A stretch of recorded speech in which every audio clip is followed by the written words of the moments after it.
our Vice Chairperson, Dr. Bhakshri Madam, Honorable Secretary, Dr. Somnath Patil Sir, our trustees, Dr. Smita Jadhav Ma'am, and Dr. Yash Raj Patil Sir, and to all our directors, dean, faculty, and my dear friends. I, Dr. Safia, on the behalf of Dr. D.Y. Patil University, welcome you, sir, the webinar series of our Brainwave. The topic of this webinar, building critical skills and competencies for brighter career prospects, is very much relevant and apt in the current scenario. So friends, today we have with us Dr. Daya Prakash sir, founder, CEO of Talent on Lease, who have been in the enterprise and digital technology domain for over 2 decades and have vast experience at a global level. Before starting his entrepreneurship journey, he has served LG India as a CIO. The credit for the exceptional growth of LG company, which grew from a few millions to a 3.5 million US dollars during his tenure, goes to Dr. Prakash sir. And I hereby request sir to grace the occasion to start the webinar. Yes, sir. Sure. Thank you so much, Dr. Safia. Thank you so much. First of all, good morning, everyone. And my sincere thanks to DY Patil University for giving me this opportunity and all the honorable members who are part of this webinar. And special thanks to you, Dr. Safia, for kind of connecting with me and inviting me over. I'm really looking forward to this session today. Once again, thank you so much, everyone who's joined in this call. I would have loved to have this particular session face to face in that big conference hall where we are sitting across each other. That would have been fantastic. But as we all know, the times have changed. So we have to, be with the current times and see what best we can do. But nonetheless, I think it's a wonderful opportunity for me to interact with you. And I really, I'm looking forward to our interaction and hopefully adding some value to your perspectives, because I've got some experience in this industry now, right? So a very quick background about myself. So I am Daya Prakash, founder of Talent on Lease. We provide IT talent on demand. Our single motto is that providing right resources at right time at right cost. And we have been pretty much, I would say, successful in terms of, figuring it out as to where we make difference in terms of, or where we bring value to the esteemed clients of ours. And they have really appreciated that, with our kind of experience. When I was thinking about this session, the topic of our interaction today is, as Dr. Safia mentioned, that building competencies and critical skills for brighter career prospects. So I was just thinking about this particular topic, and and our interaction today. It took me back in 90s, early 90s. When I landed in Pune, it was precisely 91, 92. And I got enrolled myself in Pune University to pursue this course in computers management from Pune University. So, old days memories all got refreshed. I got really charged up.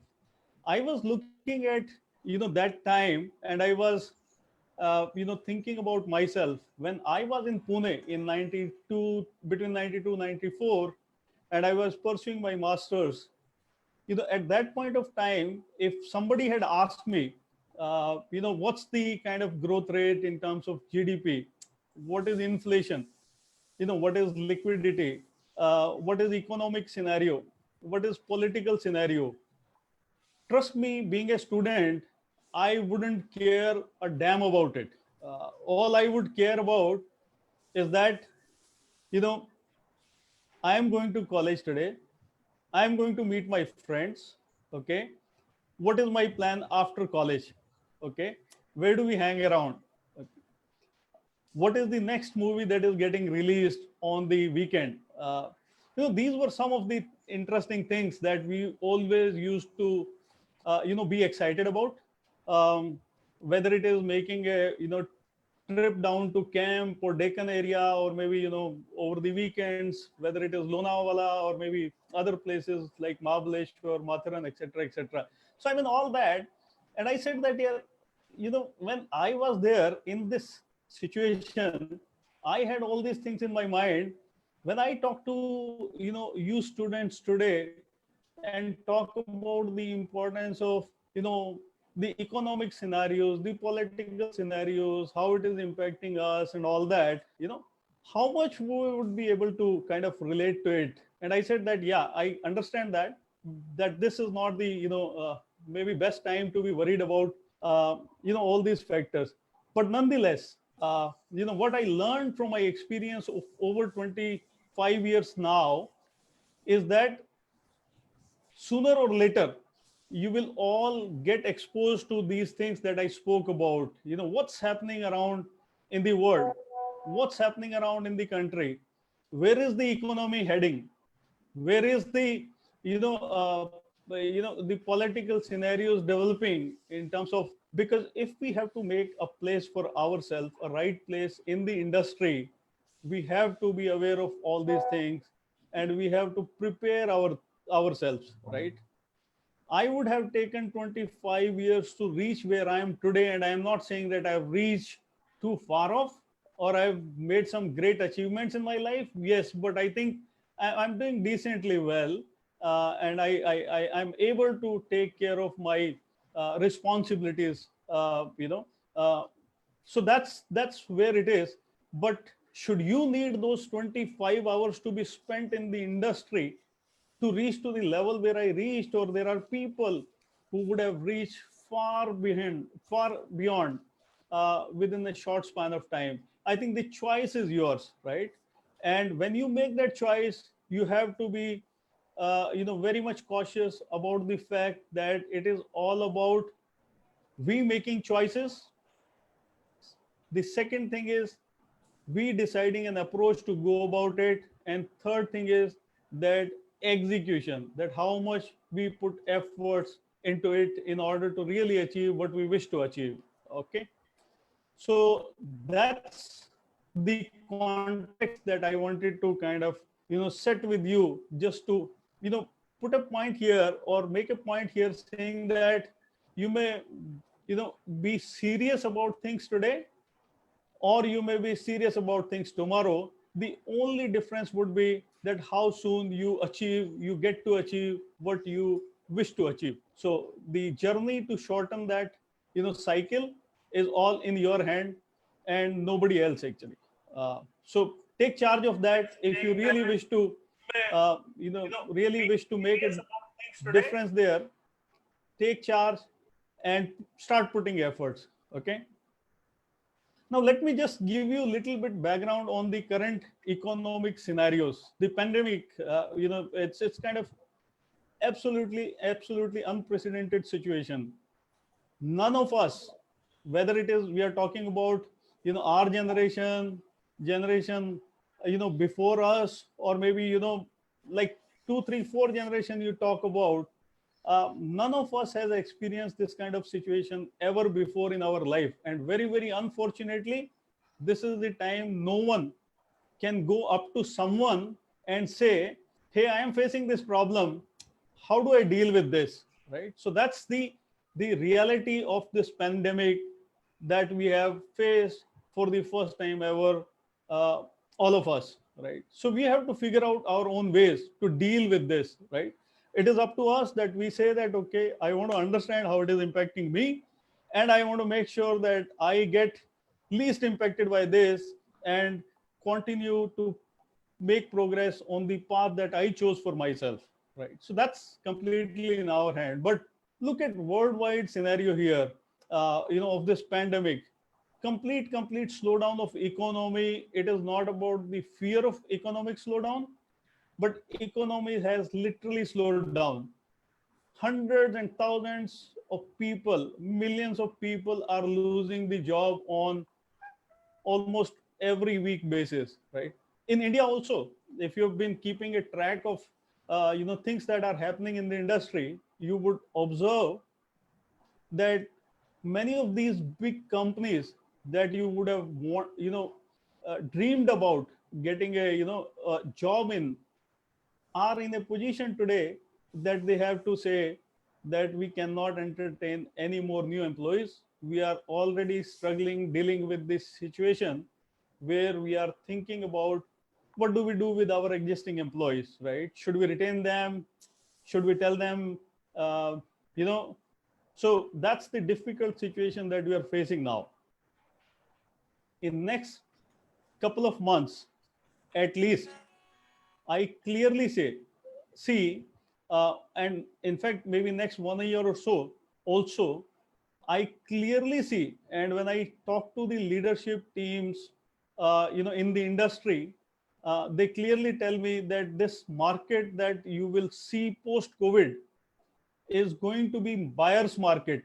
When I say buyer's market, I mean to say that people who are aspiring for jobs will have lesser say than the people who are going to hire you, right? So we have to clearly understand how difficult situations we are going to face.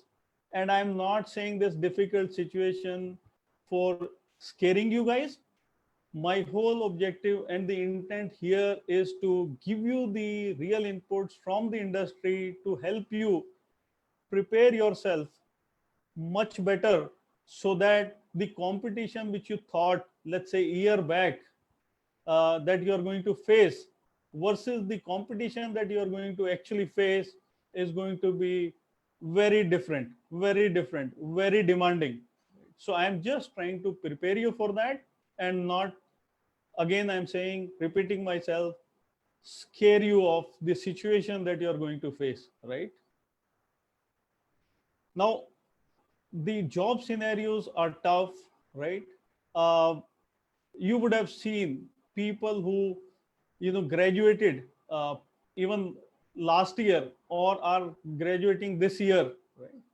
They have this difficulty of finding a place for themselves. Where do we park ourselves? So this is a big challenge being faced by all of us. Now, other day I was talking to the CFO of a fairly large internet-based company, and I get some perspective from them.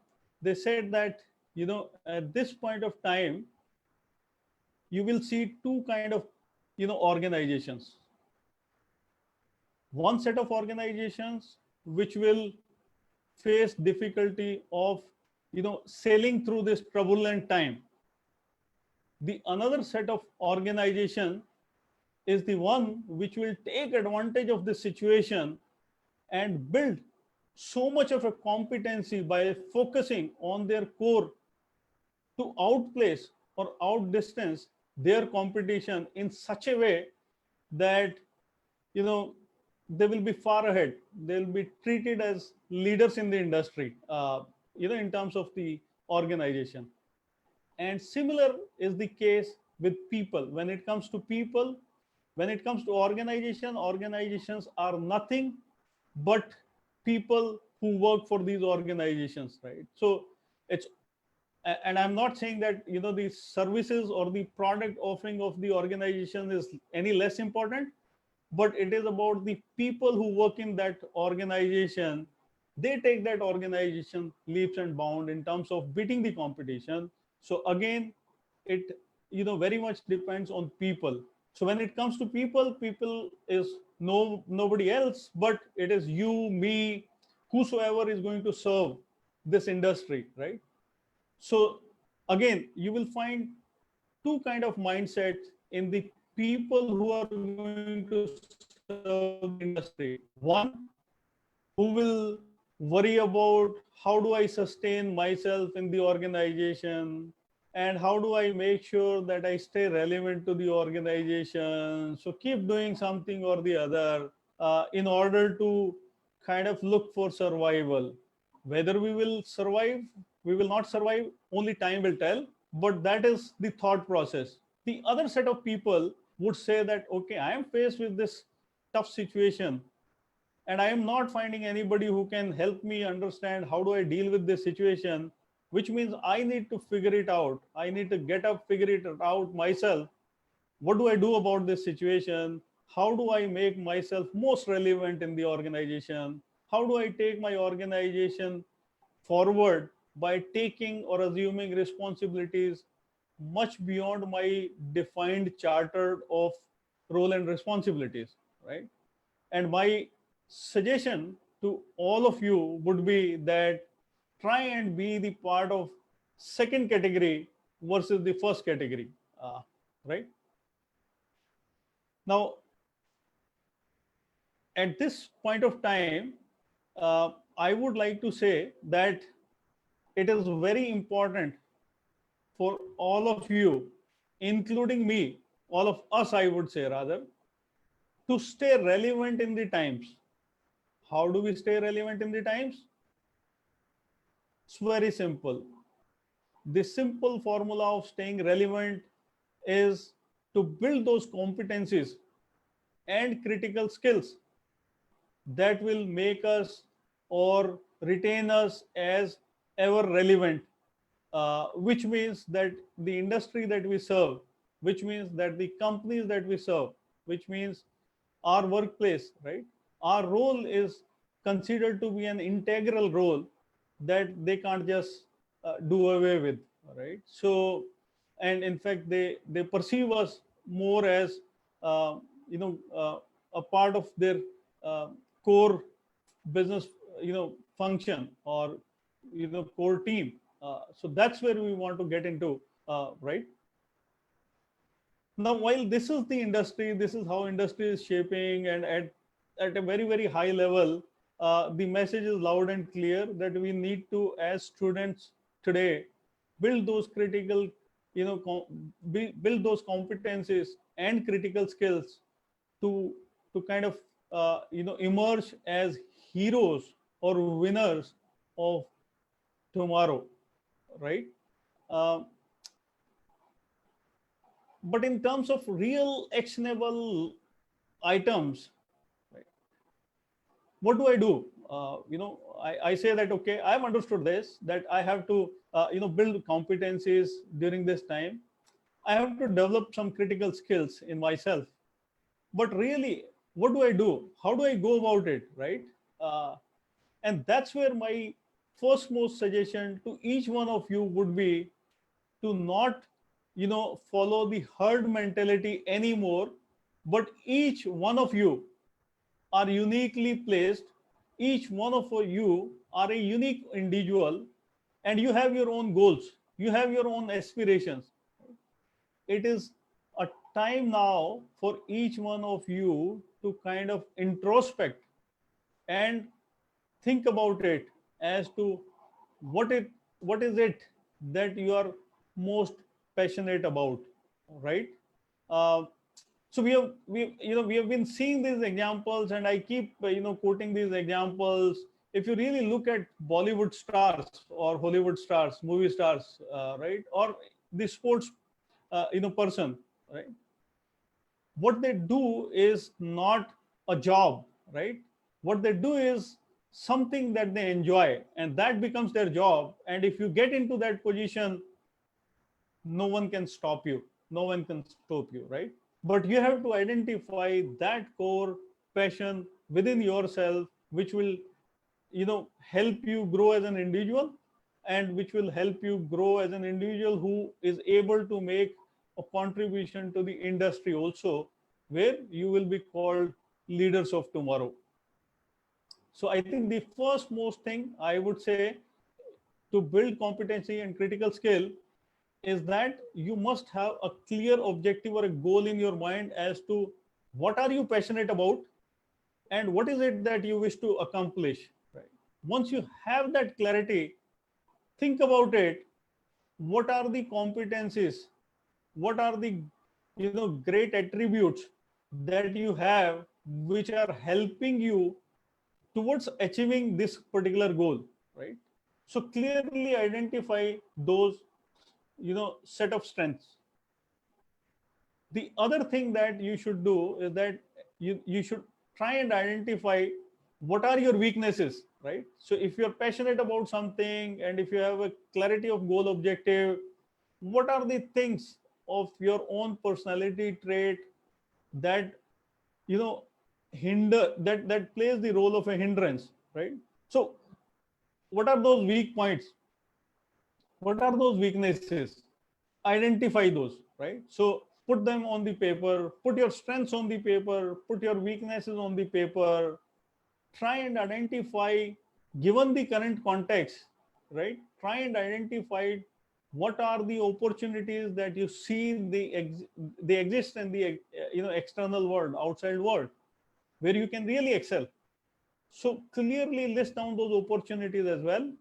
At the same time, you should also be writing down the threats that you perceive, that the the goal or the objective that you wish to pursue, right, um, may have certain threats from, external forces. It could be pandemic, it could be, like, for example, if you had a vision to, you know taking an example, vision to be uh, a pilot today, or someone who owned a beautiful resort somewhere, right? I mean, some point of time in your life.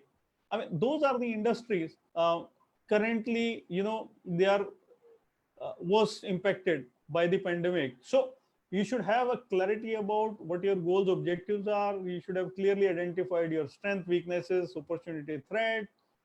Once you have done that, think about it, that it is all clear in my mind what I want to achieve.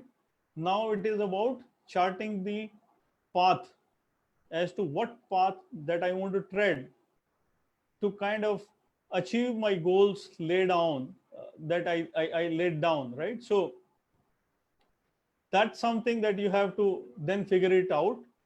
And basis on that, you create some execution path. You say that, okay, if my goal is that, 5 years down the line, or 10 years down the line, or 3 years down the line, this is what I wish to do. These are the set of activities that I must start performing from today itself. And when I said today itself, now itself, right? So to that level, granular level, if you are able to identify those, activities, that defines the path that you take in terms of executing your plans in such a way that you are more nearer or closer to achieving your goals than having a gap between what you wanted to achieve and where you are, and, at any given point of time. And this particular thing reminds me, one thing that my father tells me is that whatever you wish to achieve, your goals and your efforts to, achieve that goal, and the outcome, these three things. So what you decide to achieve, your ambitions, your plans, ambitions, goals, and what you achieve, the gap between the two is nothing else but frustration. So just keep that in mind, right? So your goals should be realistic, that it should not be something which is not realistic, that will not give you happiness, sustained happiness, I would say. So that's the advice that I get from my father. And, I'm happy to share that advice with you, because I find that real valuable, because that helps me set my goals small, at any given point of time, achieve that, move your goal post further ahead, achieve that, move your goalpost further ahead, and achieve that, and continue this cycle. So that's something that I have been following. You may wish to follow the same if you like the approach, right? But that's up to you. So, I mean, having said all this, I think you should. There are this. When the execution plan is clear in your mind and you're making efforts on a daily basis, I do not see any reason, if the efforts are sincere, if the efforts are genuine, that you don't achieve what you aim to achieve. So I really don't see any reason there, right? Because again, as you see, many leaders in the industry have said that idea is worth $1 or dime, right? But it is all about execution. So if there is no execution, any idea is a useless idea. But any idea which is well thought and well executed, most importantly, is the idea that gets companies converted from a startup to unicorn. So that's something that we should keep in mind. uh, I think my advice to you would be that the current situation that we are facing, think about it in in 3C forms, right? So the 3 C's are: one is, the first C is cope, uh, second is control, third is conquer, right? So the first C, which is cope, is about doing a fair assessment of where you are, right, with respect to what your plans are. So what your plans are, your goal clarity, and where you are. You have to have a clear understanding of that. That's what I call is as cope. And the second is control. Control meaning, so you have identified your weaknesses, you have identified your strengths, you have identified threats, you have identified opportunities as well. So all that work is, groundwork is done, right? Now, how do you control that you maximize your strengths and minimize your weaknesses, maximize the opportunity and minimize the threat, although with a caveat that these are external factors you hardly have any control over, right? But still, you can always make a cautious effort towards it. So that's something that you should be doing in this control phase, right? And the third and the important most, where everything makes a difference, as I said, that between startups to unicorn, or between anybody else to the heroes or the leaders, is about conquering, right? So they are not looking at this pandemic as a problem, so to say. Yes, it is a problem. So they are never far away from the reality, ground realities. They are always dealing with the ground realities, but their mind is always focusing on how can I take advantage of this situation, and not how do I deal with this situation, as much as they would be worrying about how do I take advantage of this situation. So that's the key differentiator here. uh, so these are some of the thoughts in my mind from a career building point of view, from a competency building point of view, or critical skill building point of view. All I would say, identify your passion. Some of you may want to become you know uh, data scientist. So you could be pursuing engineering, you could be pursuing any other stream also. It could be commerce, it could be MBA. Within MBA, you could be marketing, sales, operations, research, whatsoever it is, production, or finance, or HR, or whatever it is. But I think if I give you some idea, inputs about where the industry is operating and the way industry is going to operate, whether you take any stream, whether it is MBA finance, whether it is MBA HR, or maybe operations, or supply chain, or marketing, sales, whatsoever it is, or IT, right? In all these functions today, because the competition is so tough, you would be required to have with you the analytical bend of mind. So you know you don't have to be a data scientist, but you have to have the analytic skills, right? No more are the days where you can just say that my skills on a knowledge of a particular function would just get me a good break, but my ability to analyze situation and find problems and propose solutions against that, uh, you know, is not important. I think that's the most important today. Yesterday, I was in conversation with the VP HR of Urban Clap Company, Miss Sana Nair, and she shared with me that when they hire anybody, they not just assess that particular person on the technical or maybe the functional skills that they are supposed to possess, but they also give them scenarios, wherein they say that, okay, this is the scenario, this is the problem that we are facing.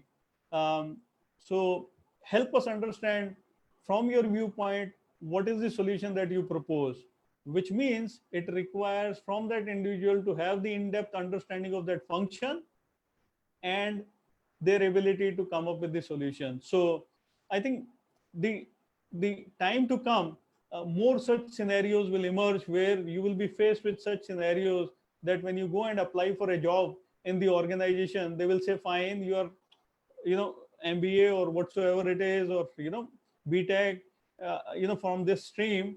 But even if you're BTech, okay, we will just have the theoretical interview with you. But, before that, let me do the assessment in terms of, some programming skills or the language that you have a specific, knowledge of, right? Once you've done that, they will say that, okay, let me put you through some real scenarios in terms of some coding challenges, whether it is hackathon, decathlon, whatsoever it is. Like, I mean,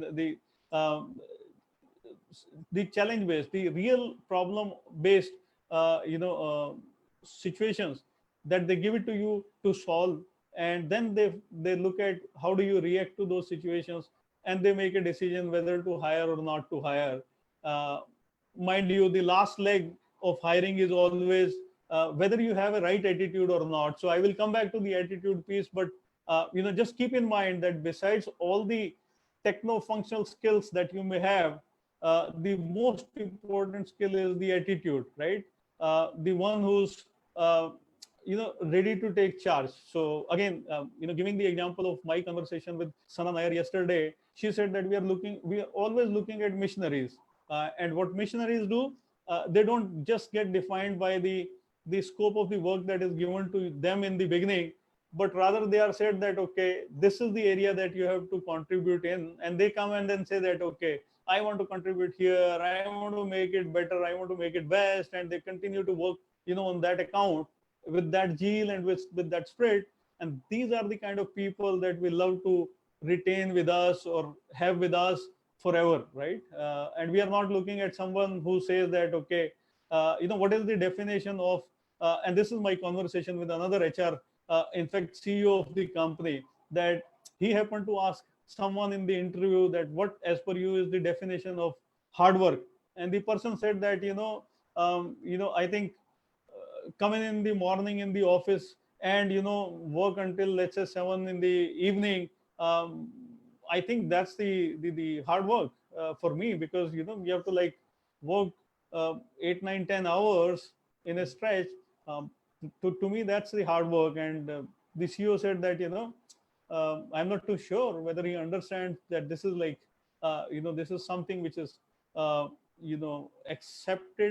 expected from an employee, as normal, or this is like exceptional. So that's something that we have to understand.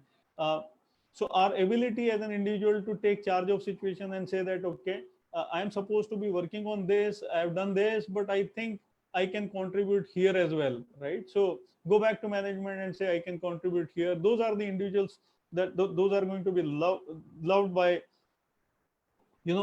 all in the management, because you're really helping people move up in the cycle value chain, and you are all collectively helping those organizations move up in the value chain. So those are the personality traits that which are kind of required from the individuals in today's scenario, right? uh, so again, have that clarity, be clear about it, what you wish to achieve.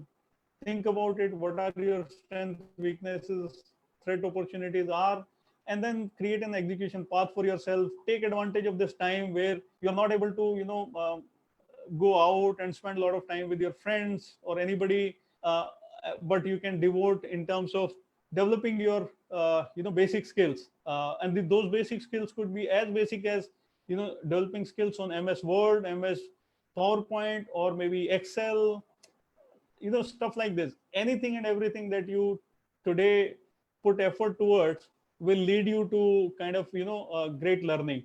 So I think there are two three things I would wish to, so I would to kind of I would like to communicate to you towards concluding this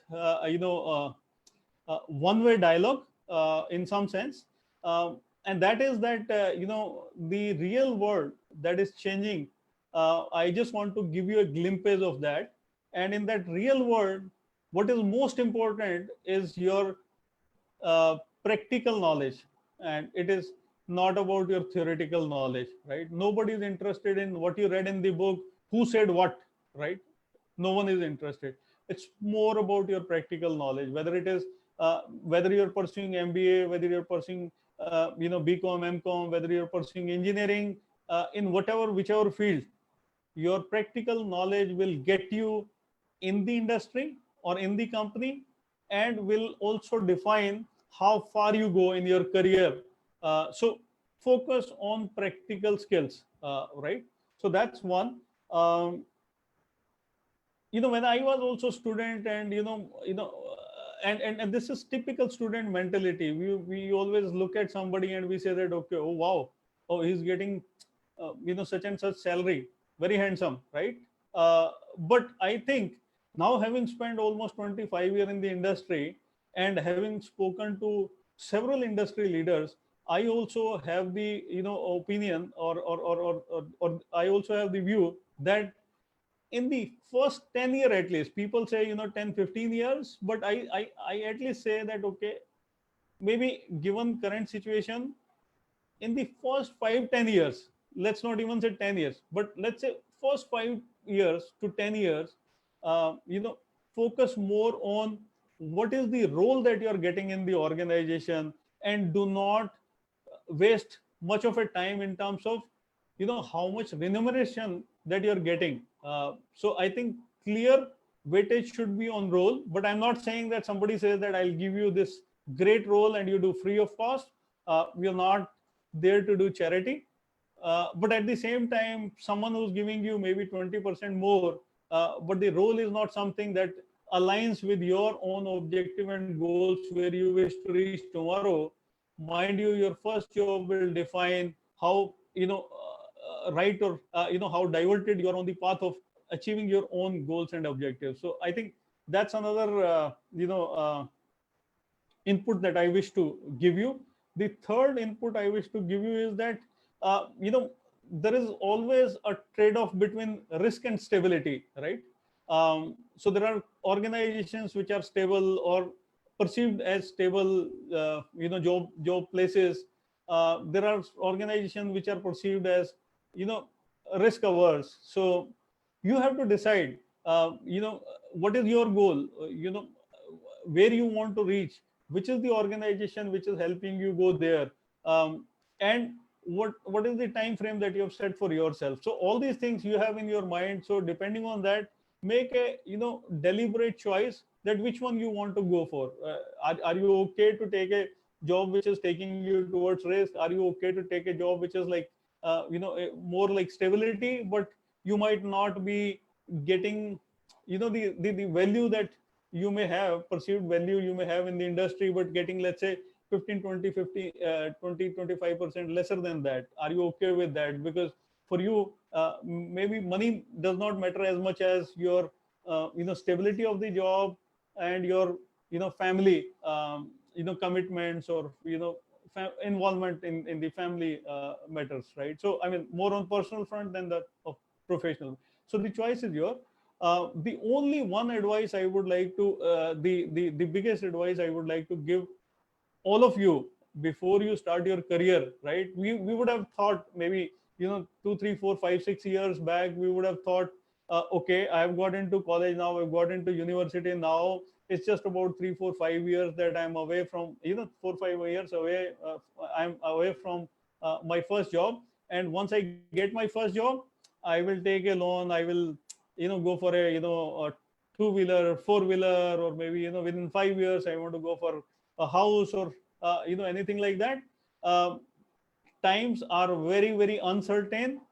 I think it is better to establish your foot into the the corporate world, before you get yourself I think into the cycle of the debts. And then you try and figure it out. Do I worry about this, or do I worry about the end goals, that, or the goal that ultimate goal that I had thought about myself? So I mean, I would say avoid debt as much as possible at this point of time. 3 years, 4 years down the line, 2 years, 3 years down the line, you can reassess the situation, and hopefully the situation will change for better. and you will be in a better position to make that conscious decision at that point of time, but just avoid it at this point of time. With that, I think, the basic message that I wanted to give, I think I have, given that basic message to you, which means utilize your time in building your competencies, critical skills, which are completely aligned with your own, your own goals. So if you have done that, I think in my mind, uh, it's just about when you get the actual job or in the corporate. But in my mind, if you've done that, you're already a winner. And once you get that job, you will quickly reach where you want to reach. But if you have not done that exercise, I think even if you get into the corporate side, you will just still hang around and not make your mark in the industry. Wishing you all the very best for your careers, and I would love to interact with you whenever you guys think that I could be of any help. I'm accessible on LinkedIn. I'm accessible on other social media channel. Feel free to come and talk to me if I could add any value to you. Once again, thank you so much, Dr. Safia, for and DY Patil University for giving me this opportunity to interact with the students. It was a wonderful experience, and I'm happy to take the questions now. Yeah, thank you so much, sir. This is Sandeep here. Yes, We Sandeep. have some question that your session was very wonderful and knowledgeable. We have Thank you some so much. questions on Facebook comments. So I'll Sure, just want to put the question one by one. sure. The first question we have from Dr. Yogesh Jojare. Mhm. He want to ask how to increase analytical ability of any problem if no one has done any specific analytics course. So I think what you need to do is don't like I mean.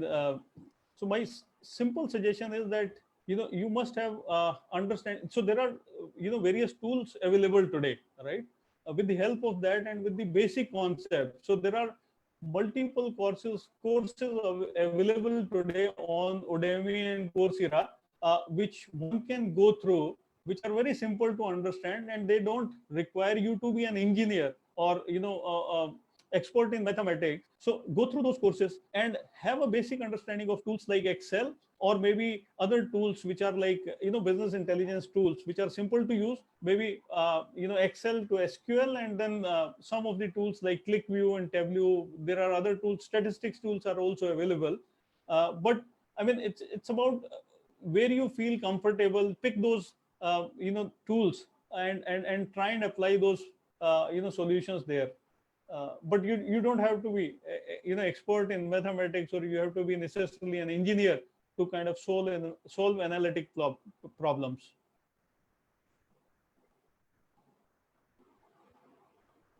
I'm not able to hear you, Sandeep.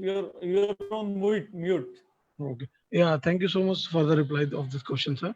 The second question from Professor Manashi Mehdi. The question is, sometimes it do happens in spite of very good student career, interview cracking becomes very difficult. What do you suggest for such a candidates? Okay, I think excellent question. It does happen, and there are. Uh, I think when you are, going through this interview experience, uh, there are two things. There is something that you do right to get selected, or there is something that interviewer does right to get you selected, or other way around, that you do some mistake that you don't get selected, or maybe the interviewer is not able to really assess the skills that you have, and you don't get selected. However, to improve the chances in the interview, cracking the interview, I would always advise to all the students and everyone that when you are going for an interview, right, you have to be absolutely clear about what is the job role for which you have applied. If you've understood that, which is the company that you have applied, if you have these two things in your knowledge, right? So what is the company, what is it expecting from this job profile? If that clarity is there with you as a candidate who's appearing for interview, I'm sure that you will be able to understand what are the characteristics they are looking at from this particular person who's appearing in the interview, rather than just saying that I am this, I am done this MBA in finance or HR or maybe, whatever operations, and, because I have done this and this is job in finance, I think I am the suitable candidate and I should get selected. So just keep in mind, do a little bit of research before you go for interview. Do a little bit of study as to, and even take the opportunity of asking these questions to the interviewer, that you are interviewing me for this particular job position. What is the importance of this job position in your organization?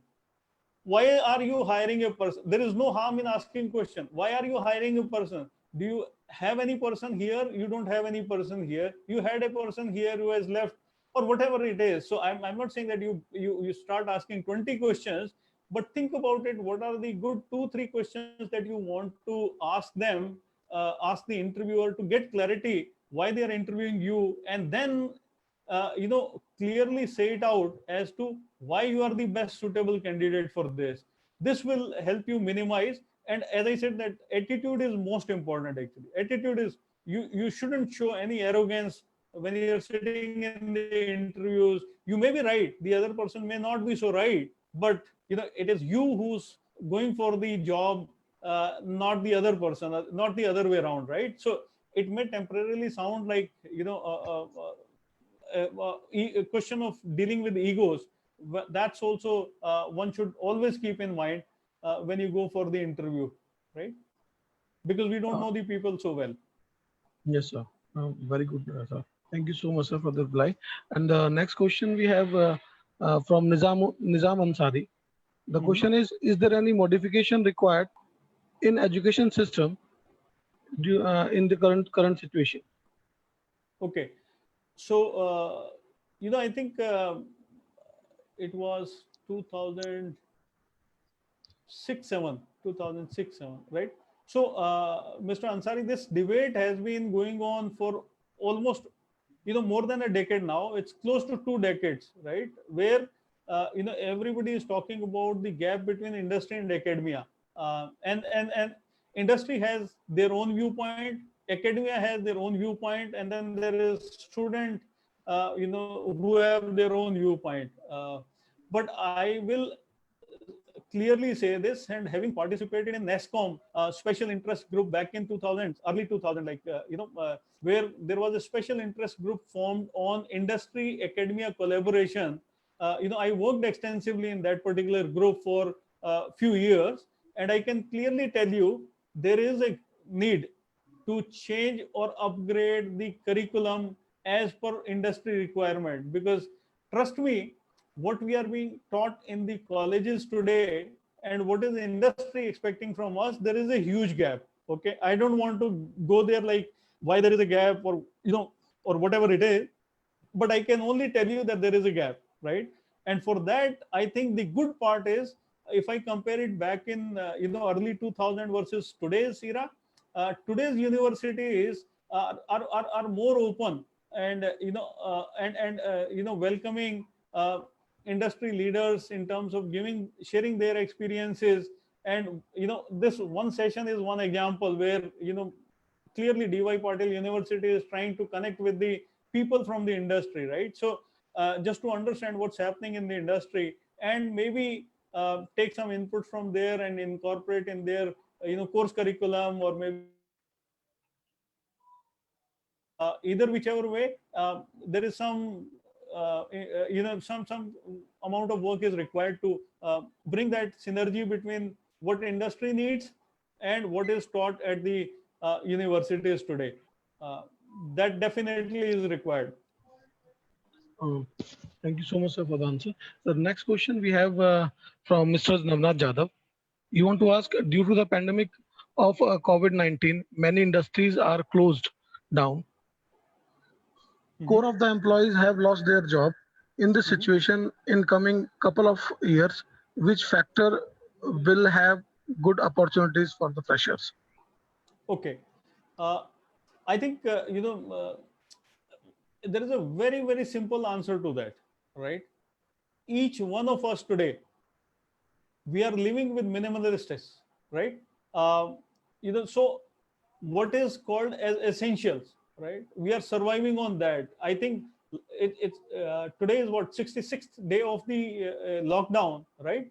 Right. And I don't think that any one of us would have, gone, stepped out of our home, or even if they have gone out of home, they would have gone for very, very essential items, whether it is grocery or whether it is, medicine or whatever it is, but not beyond that, right? So I think it's very easy to identify what are the consumables that we are requiring today, right? Those are the best industries to be a part of it, right? There is something that we can ask ourselves a question, right? If COVID-19, this lockdown opens tomorrow, right, are we ready to mentally, right, go visit a mall nearby, go watch a movie in the mall nearby, right? Or take a flight and visit a place that we wanted to visit, right? I mean, these are some of the very, very basic questions that we should ask, and the answer will come automatically that, okay, if I'm not willing to take flights in next, let's say, 6 months, until unless it is really required, because I have no other option but I have to take it, right? People are taking flight today as well while we are speaking. So but people are not taking flight just because I wanted to go meet somebody, or maybe even for this matter that we could have had this session face to face, right? Because the flights are operational today, right? But I will not take flight, or people will not take flight. We will not take flight. So you clearly know what are the industry sectors which you think that it is going to take some time for them to revive back, to the normal, maybe 1 year, maybe 2 year, maybe couple of months at least. But there are certain sections which are clearly in front of us, all the internet based businesses, right? Within internet based businesses also, we should be damn clear about what businesses are, are operational today or are going to do well, which is anything which is basic to do with the medicine, grocery, etc., etc. But all these likes of Amazon, Flipkart, etc., etc., are they selling the fashion, trendy, fashionable clothes or anything that is, being bought by any one of us for our consumption? No, that's not the case, right? So decide accordingly, actually. Even if it is online, what book my through, book my show is, their situation, the situation of maybe make my trip and likes of them, Yatra, etc., etc. So decide your sector accordingly, that what are you consuming today, or what are you most likely to consume in next 3 months, right? Those are the sectors which, that you want to be part of those sectors and not any other. I Yes, hope sir. I answered. I hope. Yes. Yes, sir. Thank you so much for the wonderful answer. We have next question from Utkarsha. She want to ask, how can we turn our strength into the opportunity? Okay. So I think the basic difference, Utkarsha, is that, the difference between strength and opportunity is that strength is something that you can control, right? Something that you can work on, because this is internal. Opportunity is always external, right? In terms of how the business is going to pan out, right? Like if you talk about current situation, and current situation, uh, let's say, uh, take a classy example of, we will not get into debate of how right, how wrong it is, but I'm just taking one example just to help you understand, is that, like, for example, Make My Trip, right? We recently heard this news that Make My Trip is getting into food delivery business, right? I mean, from a pure Make My Trip point of view, what is their strength, right? Make My Trip was serving the travel hotel industry, or maybe so they were pioneers in that, but they suddenly realized that this is the sector which is not heading anywhere, and is it likely to get normal in next 3 months, 6 months? They didn't have the answer. Nobody has the answer, right? So they looked at their internal strengths. What was their internal strengths? And they quickly figured it out that they have had the strength in terms of having number of branch offices across India, or maybe across geography, right? Pan India, or maybe outside India as well, right? So they had that complete network with them, which was ready to kind of move and go, right? But they wanted to figure it out that how can I convert that strength and take advantage of the opportunity. So identify the strength and take advantage of the opportunity, which is this pandemic, that at least the food delivery or companies, startups, they are at least working. And why can't I get into that situation so that I stay afloat in the business? And who knows, tomorrow when everything gets normal, I may have two lines of businesses. You never know. So that's something that you have to, on an individual level, Utkarsha, look at it, those strengths and opportunity, map it, match it, and maximize your gains from that. Thank you so much, sir. We have one more question with Sure. from Professor Vaishali Joshi. Mhm. She want to ask, uh, business analytics can have good future. What is your opinion? Absolutely, absolutely. As I said that I was giving the earlier example of any function that you talk about in business today. So when the competition is going to be so tough, it was already, but when things get normal post COVID, right? Competition will be so stiff that the organization which will survive are the ones that are completely digitized and are able to take their decisions very fast, very accurately, and all that will not happen without having control over where all they get the data from, right? So all the data with respect to making business decisions has to be a kind of online or digitized, right? So once that is there, you have the data, and you need people who can look at that data and make decisions, right? While there are tools available today in terms of artificial intelligence, machine learning, etc., etc., but you still need a human being to sit on top of it to make sure that what data is projecting, right? I mean, are those results dependable, not dependable, or maybe there are certain elements of the intuition that you apply on your decision making, right? That's the reason that some organizations do really well. So all those factors you have to take into account.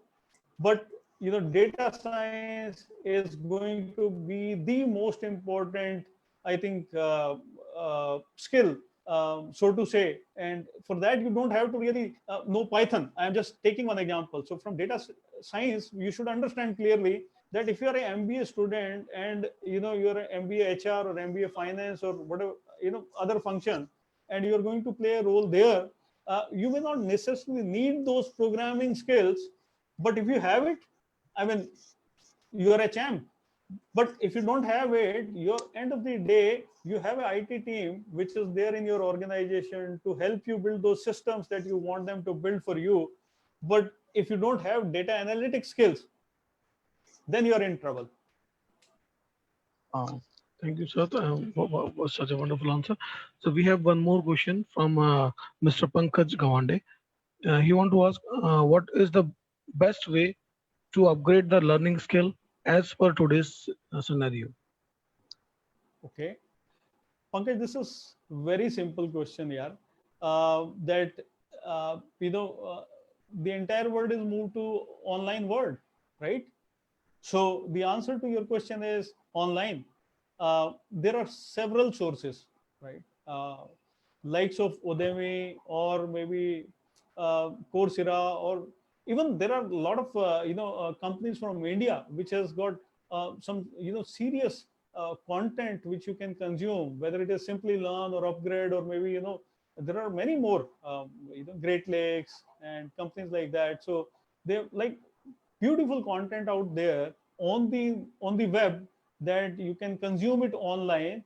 My only suggestion to you would be, Pankaj, is that you clearly first figure it out as to what you want to do. Set your goal, and once you've set your goal, there are a lot of sources available today which can help you achieve those goals. And these days there are a lot of courses that I saw very recently, even likes of Howard, business and all that, university. They are also MIT, Sloan. I mean, these universities are also giving a lot of freeware in terms of courses that they teach in their universities, to make it available to people like you and me who wish to learn something and upgrade their knowledge and skills.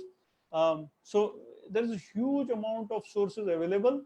The only way to consume today is online. That's as simple as that. There is no other way. So what are you waiting for? Just think about it, what you want to do, and you will get access to thousands of such sources. But you should just my word of caution to you would be just pick up those sources which are legitimate. I mean, the likes of what I'm saying, Harvard maybe, or maybe MIT, or maybe upgrades or Great Lakes, or maybe stuff like that. Simply learn. So authentic stuff, and you can consume it at your own will and at Yeah, your convenience. thank you for the answer, sir. We have a question from Ruchita. She want to ask what leadership skill and perspectives are critical for success. Okay. Okay. So as I said, in leadership qualities, the most important quality of any leader is about the right attitude, right? Uh, Besides that, I mean, some of the things that industry is expecting you to bring those traits to the table are absolutely important and necessary. Are agility in my mind, because the scenarios are changing so dynamically, right? I mean, look at the amount of data that is flowing to us, every minute, every second basis. That okay, so and so part of this, let's say, country, or so and so part of this world is getting into lockdown. Status here is red, here is green, orange, whatever it is, and these things are changing very rapidly. And when they are changing so rapidly, you have to make that decision. Okay, let's say you're part of the organization, and you had to and you were heading the HR function. You had to take that call whether you should call your employees the 30%, 50%, whatever is the allowed limit, right? Whether you should call them in the office, or you ask them to continue to work from home. Let's say you had the need where you had to call people in office for certain regions that the situation cannot be avoided. But suddenly you get to hear that okay, fine, you've got like lockdown situation and all that. So you have to make very quick decisions, quick adjustments into your decision making, into your policies, processes, etc., etc. So agility in my mind, and the right attitude, the positive attitude. It's all about if you think that if all of us, we think that I'll succeed if my organization succeeds, right? If my organization does good, I will automatically be doing good because I'm contributing actively in that. So I mean, if you keep those basic factors in mind from a leadership traits point of view, um, you're I think going to go miles. Thank you so much, sir. So we have a question from Professor Bhuvan Jain. Okay. He want to ask, it has been noticed in job description many skills are mentioned, much beyond the scope of job description. How would you want that to be addressed by the students? Excellent, excellent, Sandeep. I think very good question. And we, as talent on lease, have also been facing this particular situation where, uh, you know, uh, and you're absolutely right, Bhuvan. We faced, many times the situation where a company asks us that, okay, you know, as I said that we provide IT talent on demand. So there are a lot of companies who approached us and they said that we are hiring for our organization, and this is the job description, and you find us right people. And we looked at that job description, and it had the laundry list of whatsoever is possible to have in that technology, because it's all kind of taken from internet. Now this doesn't help actually. So what we have started to do is that because we come in from IT background. I personally pursued IT course. So and so is the case with my founding team. So what we do is we go to the customers, and we tell them that okay, these are 20 points that you mentioned in your JD, right? Help us understand what is the project that you're working on. Help us understand what is the kind of skills that you're looking at from a person. right? And we highlight those 3 or 4 areas, 5 areas. So again, where we are able to front end, we are sorting it out. We are solving this particular problem. But where we are not able to help is that where you're directly interacting with the companies. Over there, I think there is no other option but to do a little bit of research in terms of, let's say you are applying for a job in a particular company. So you look at the job description, and then you talk to the and then you try and find out if you know somebody in that company, right? Or maybe somebody in the similar company. And then you say that this is the kind of job opening which is there, and this is the job description which has been given, and it includes 20 things. What, as per you, should be top 3 or 4 things that I should have enough knowledge on to get this interview cracking. And it's very easy actually, because once you know that what is the kind of company, what is the industry domain there. So if they are working on a BFSI kind of a project, they are working on a healthcare project, they are working on a media entertainment, they are working on other vertical of industry, you would know what kind of skill sets they would be requiring. So just try to map that industry domain, just try to map that skill set, the kind of role, and basis on that you can do a lot of research and be, I would say, best prepared. You can never be like 100% prepared for it, but you'll be much ahead of what anybody else comes up with. But that's a problem. I can tell you that's a problem, and that problem is going to stay. Like this, people are saying COVID is going to stay. This problem will also stay, and we have to live with this. Yes, thank you so much, sir. Sir, we have one more question from our student, Shankar Kadam. He want to get some idea about the preparation for interviews, some points for preparation for the interviews. That is the Okay. question. Okay. So Shankar, I think you asking this question that you want to get some idea for interview preparation tells me how serious you are about your career, right? So I think in first place, to me you are already a winner, because you are worrying about how do you prepare for interview and how do you crack that interview. So many congratulations to you, man, and I'll be happy to hear your name once you get into corporate, where you got into and all that. And I really admire you for that. Uh, I think if you're serious about it, there are many places or resources that you have available today to you for you to do the preparation, right? I'm not sure that which course you are pursuing, but if you're pursuing MBA or if you're pursuing BTech, go to the internet, and there are many I would say places where you will see that there are question banks which help candidate prepare for an interview, right? So there are 2 3 things that you should prepare for interview. There are 2 things broadly. One is the subject matter knowledge. So if you're, let's say, programmer, and you're going to appear for an interview which is for technical skills, whether it is Java, .NET, whatsoever it is, so there are sources on internet which you can go through, consume, and prepare yourself. Give multiple attempts to it, and then see where you stand. So there are set of problems which are easy, medium to difficult. So you can do n number of cycles and prepare yourself. So that's one place. The second is that the second important skill in an interview is your interpersonal skill or communication skill or the soft skill, right? So there are again various sources available today which you can go through and prepare yourself. So there are only 2 things that you require. One is your skills, which are like core competencies, and then your soft skills. And for both, you will find enough material on the internet today which will help you prepare, right? And there are companies today, because of this COVID situation, who's completely digitized the talent acquisition piece. They are more looking at a video interview, like we are interacting now on video. There are interviews happening on videos, there are joining happening on the video. So it's very important for us to understand how do we face the video and how do we communicate, and you know the right body gesture, etc., etc. So all these things are important, but you will certainly get clue on this thing, what you call, on internet. Besides that,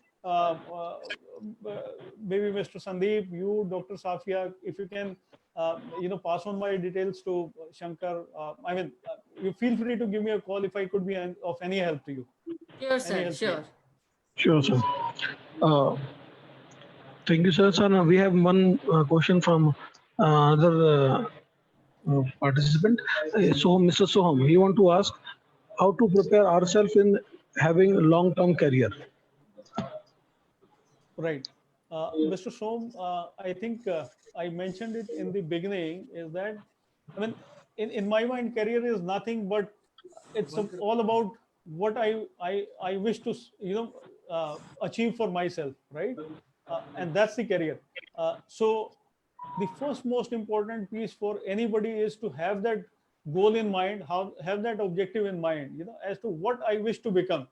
I think, you know, my relatives, they tell me that when I was studying and I was into my first or second job, there only, in fact, my father told me and a couple more people told me actually that when you were, you just got into the corporate world, you used to say that once I'll turn 40, I'll do something on my own, right? So this is something that it was something, a thought or a goal that I had in my mind.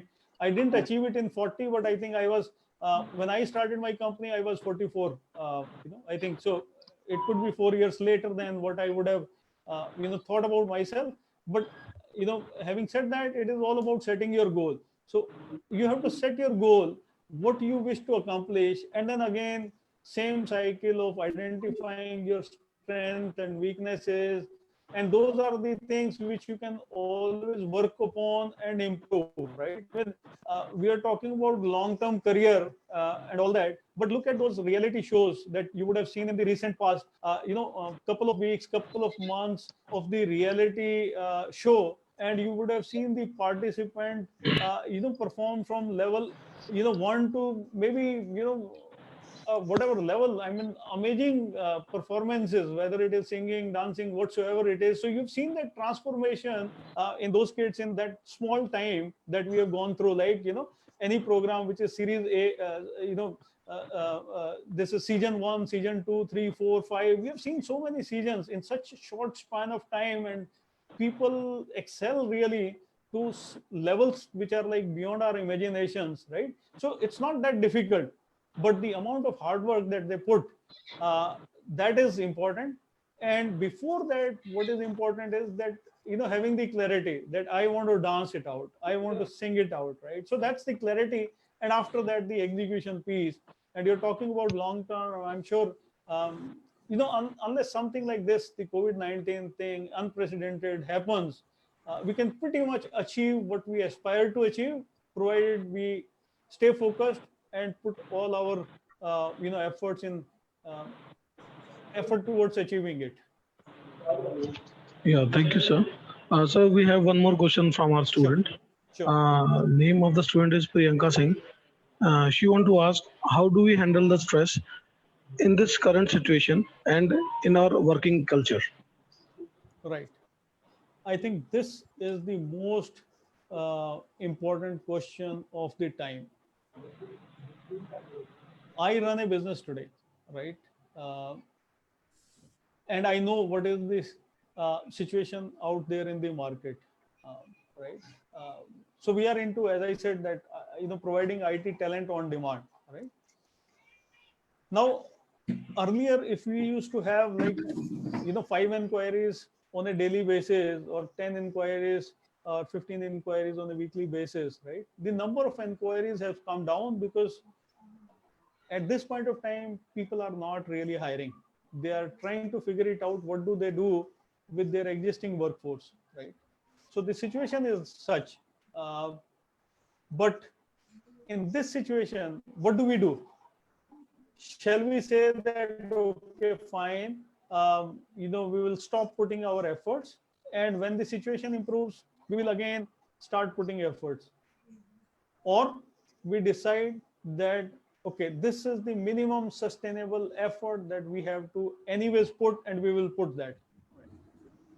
So I think there are one or two things that I want to communicate to you very clearly. Is one is that don't lose a sight on what your end goal is, and constantly keep making efforts, on a, small steps that you continuously keep taking in order to achieve those, the aspirations that you have. So you have to constantly, continuously put that effort. Now, at this point of time, situation is, something which is beyond our control. No one has any control, right? So the efforts that you are going to put today, would they yield you the same results that they would have in pre-COVID era, right? Let's say if I had spoken to 10 customers, would I have converted 3 or 4 customers? The answer was yes, pre-COVID era. If I talk to maybe 10, would I be able to convert 4? May not be, right? So what I need to keep as an entrepreneur in mind is that putting efforts is in my hand, but getting the results or the outcome is not in my hand. But if I do not get the desired results for myself, I should not feel sad about it. I should not feel bad about it. I should not get demotivated, because it's not, that people are hiring and they are not giving us the opportunity. They are struggling, right? So we have to understand that. And once the hiring cycle begins, we will start getting those inflow of inquiries, inflow of the customer and everything. But I think two most important things: do not lose focus, from putting the efforts on a constant basis, but also do not worry much about the outcome of it. So let's say if you're a student, all you can do is you can prepare yourself best, right?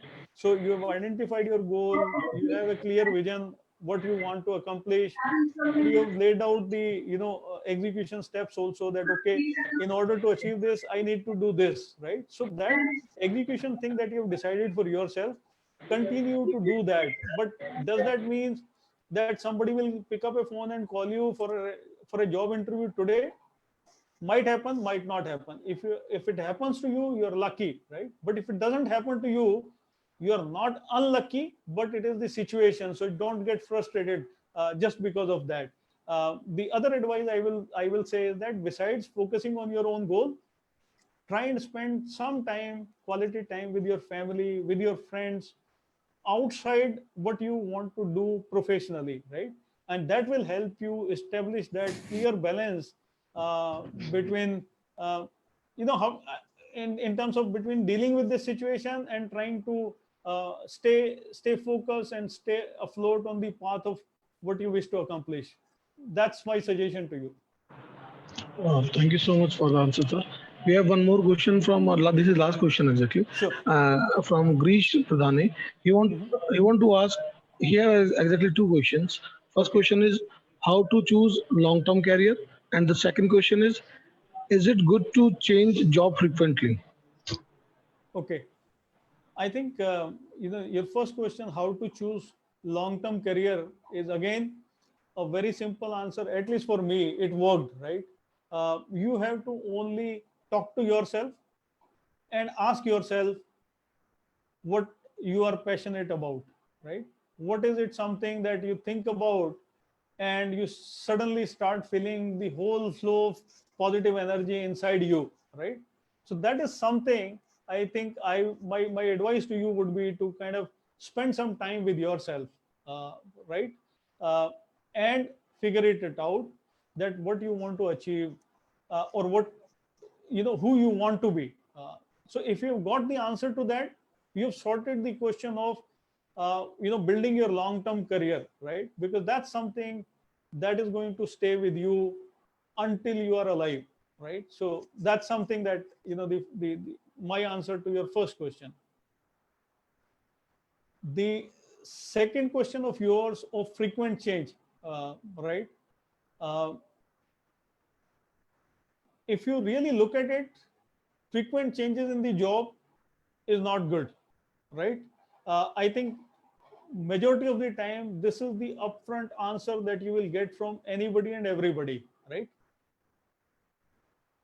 But at the same time, my advice to you and to everyone else who's listening is that should I just stick to a particular job and not learn anything new in that job just for the heck of that? If I change the job, then it will not reflect good on my resume because I have changed job, frequently, right? So just keep that also in mind. So you have to really balance it out. Ideally, you should not change job frequently, but you should always, have enough communication within the organization that you are working with, the leadership team or the HR team, that okay, I am playing this particular role, I want to play this particular role. And if you are able to explain the company that how it is going to help company, and then they will also accept that. But if it is only helping you and not helping company, they will not agree to that, right? So keep that in mind, but create a balance of it, right? So stay in the job, but also have this thumb rule in place saying that I want to go to office every day that I am learning something new here. But if I'm not learning something new here, should I come to the same office back? May not make sense to me, at least, right? So but figure it out. Yeah, generally in the industry, frequent changes in the job is not considered to be a very good thing to have in your profile. When I even get and I'm sharing this personal example and nothing to do with like how it is perceived, but generally it is perceived not so positively.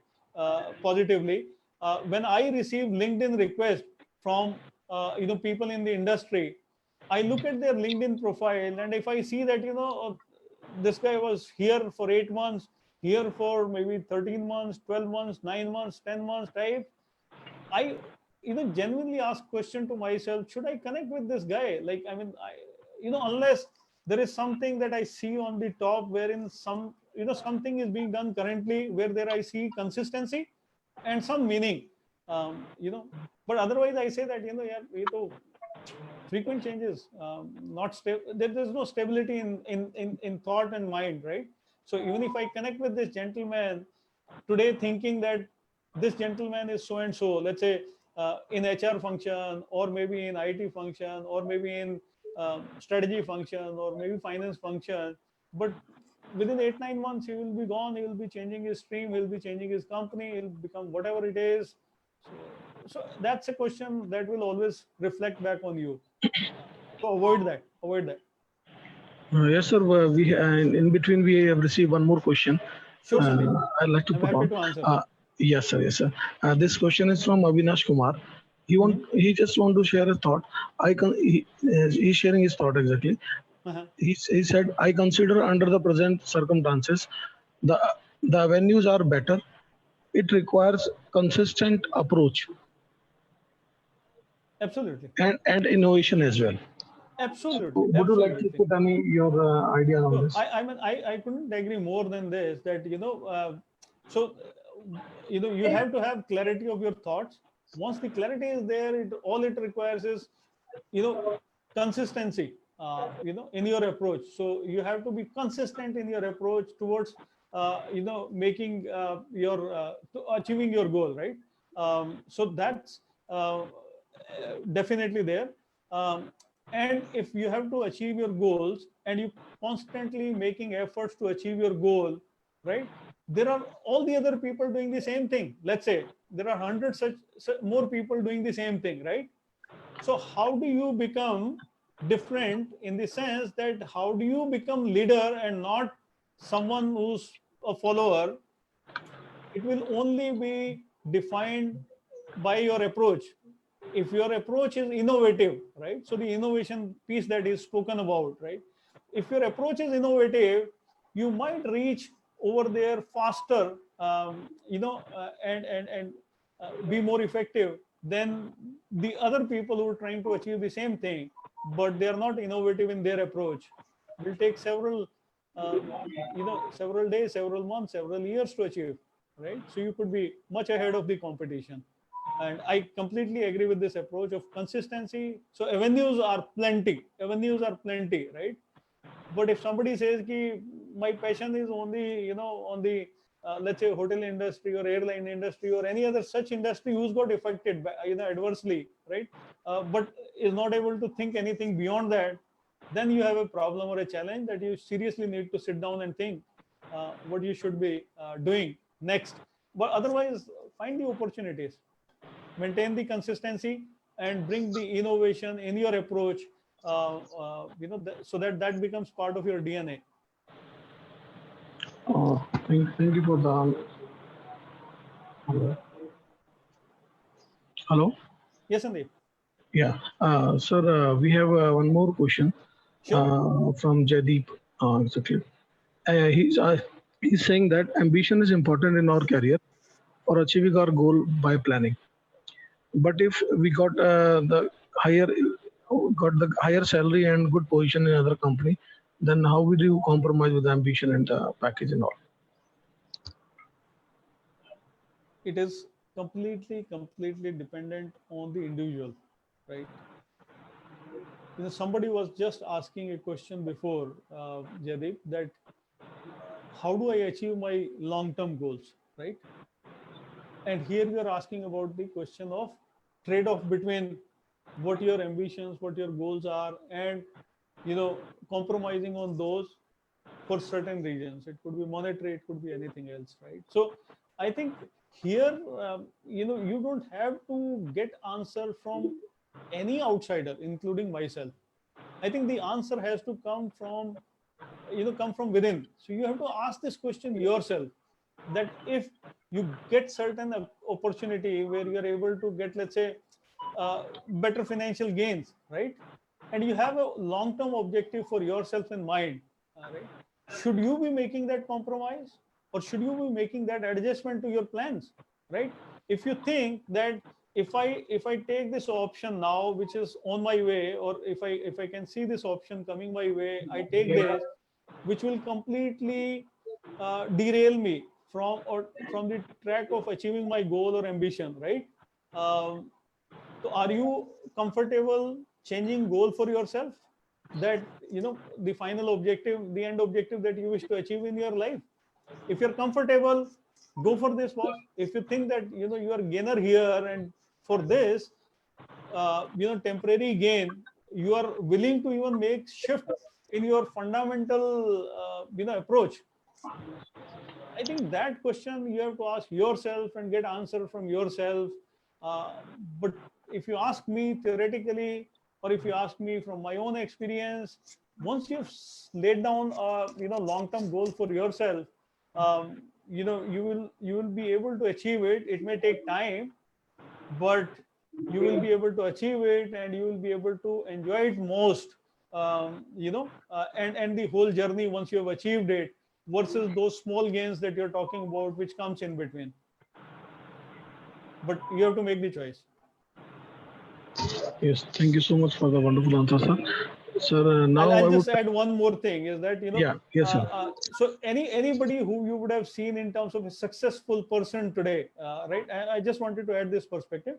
Anybody who you would have seen as a successful person today would not have taken that approach of deviating from the fundamental goal, right? And looking at short-term basis, right? So I mean, people who have reached to the top, they have consistently followed their dreams, and have put in consistently efforts to achieve those their dreams, right? So just keep that in mind, and share any single example you may have in your mind wherein someone wanted to be somebody, and just got lured away by those small gains in the journey, and yet became successful. I'm yet to come across any such example, but I'll be happy to learn from you if there are any. Yes, sir, very wonderful thought, sir. Thank you so much, sir. And now I would like to invite Dr. Safia Farooqi for a vote of thanks for the session. On the behalf of Dr. D.Y. Patil University, I thank you, sir, to be a part of our Brainwave series webinar. We are doing under the esteemed guidance and leadership of our trustee and Executive Director, Dr. Smita Jadhav, ma'am. for enlightening us with such a wonderful thoughts, and which definitely have motivated us to enhance our knowledge as well as our capabilities. Thank you, sir, for being a part of this wonderful webinar, and looking forward to see you again. And we will definitely meet in a future course of time and do something better for our students, sir. Sure, I really look forward to that. Yeah. And I think I must thanks to you and DY Patil University for giving me this opportunity to kind of share my experience with the students here. I am grateful, I am thankful to the university, to you, to Dr. Smita for giving this opportunity to me, and had a wonderful, I think, session today. The kind of questions that came up, I think, I can clearly see the students who particularly ask these questions are Yes, sir. are absolutely on right path. They are concerned about their career. They are, focused about their career. And I know that, many of those students who are there in this call today or this session today would be the leaders of tomorrow. And I really look forward to meeting them, whenever time permits, and whenever we come across in our professional careers also. Wishing every student out there all the very best. Times are tough, but that doesn't mean life has stopped, right? Life is going on, and the things will be back to normal, but it will not be back to normal. It will be back to new normal, right? So adjust yourself, attune yourself. Wishing you once again all the very best. Be successful. May Thank you, God sir. bless you all. Thank you so Thank you, much. sir. Thank you Thank Thank you, so you, sir. much, sir. sir.